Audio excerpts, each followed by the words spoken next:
Halo, perkenalkan nama saya Farid Parroji. Hari ini saya akan membahas tentang bagaimana perkembangan teknologi 4.0 telah mempengaruhi dunia keuangan digital, terutama dalam penggunaan e-wallet atau dompet digital.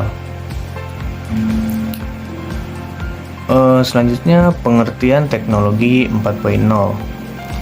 Pertama, mari kita bahas tentang 4.0 atau yang juga disebut revolusi industri keempat.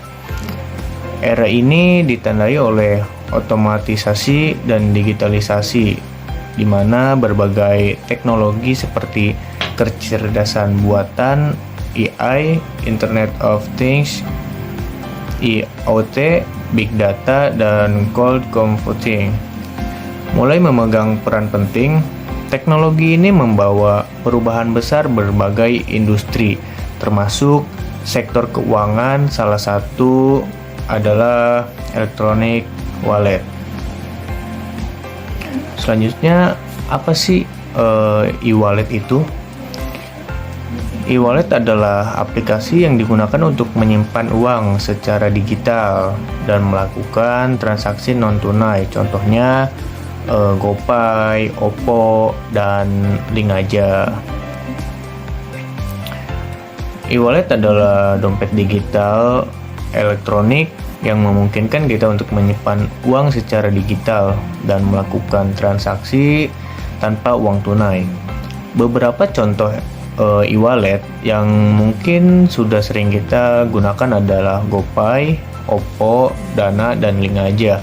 E-wallet ini memudahkan kita dalam pembayaran, baik secara online maupun di toko fisik, serta sering menawarkan keuntungan tambahan seperti cashback atau diskon. Selanjutnya, teknologi 4.0 yang mendorong e-wallet. E-wallet bisa berkembang pesat karena dukungan dari teknologi 4.0.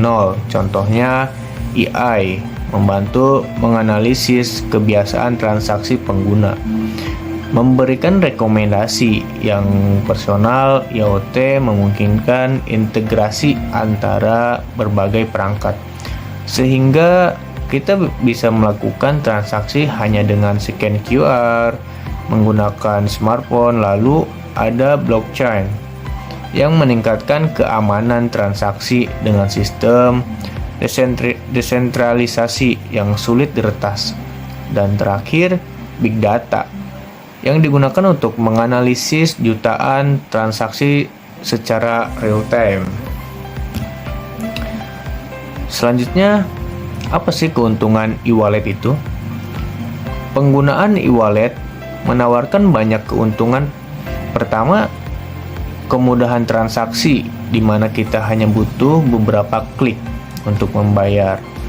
Yang kedua, keamanan yang lebih baik, karena e-wallet menggunakan sistem enkripsi dan verifikasi 2 langkah. Yang ketiga, efisiensi, karena kita tidak perlu membawa uang tunai.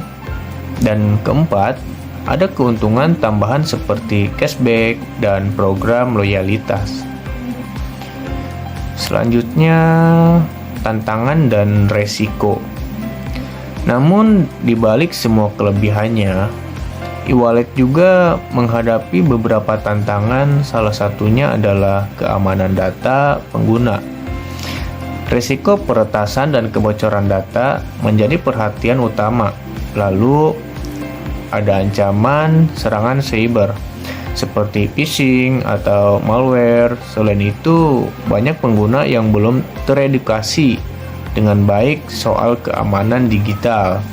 Jadi, penting bagi perusahaan untuk memberikan edukasi yang cukup kepada penggunanya. Selanjutnya, perkembangan e-wallet di Indonesia. Di Indonesia, penggunaan e-wallet terus meningkat. Menurut data terbaru, penggunaan e-wallet melonjak pesat sejak tahun 2019, terutama didorong oleh pandemi COVID-19, di mana transaksi non-tunai menjadi pilihan utama. pada tahun 2023, transaksi e-wallet bahkan sudah mencapai triliunan rupiah per bulan. Generasi milenial dan Gen Z adalah kelompok pengguna terbesar berkat kemudahan akses internet dan smartphone. Selanjutnya, masa depan e-wallet. Ke depan, teknologi blockchain akan semakin banyak digunakan untuk meningkatkan keamanan dan transparansi transaksi.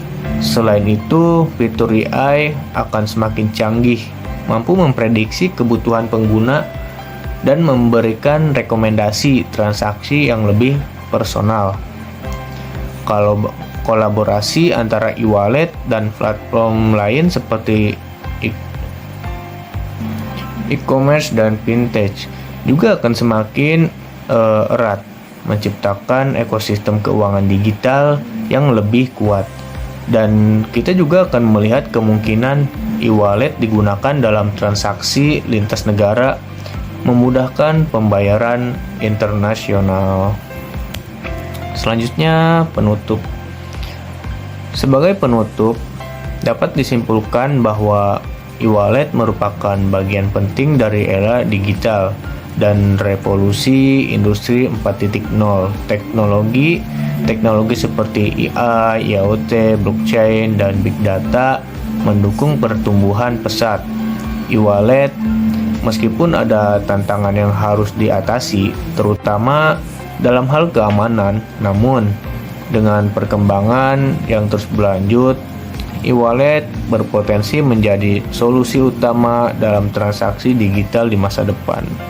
Oke, mungkin cukup sekian dari saya presentasi tentang teknologi 4.0 yang di sekitar kita. Saya ucapkan terima kasih. Assalamualaikum warahmatullahi wabarakatuh.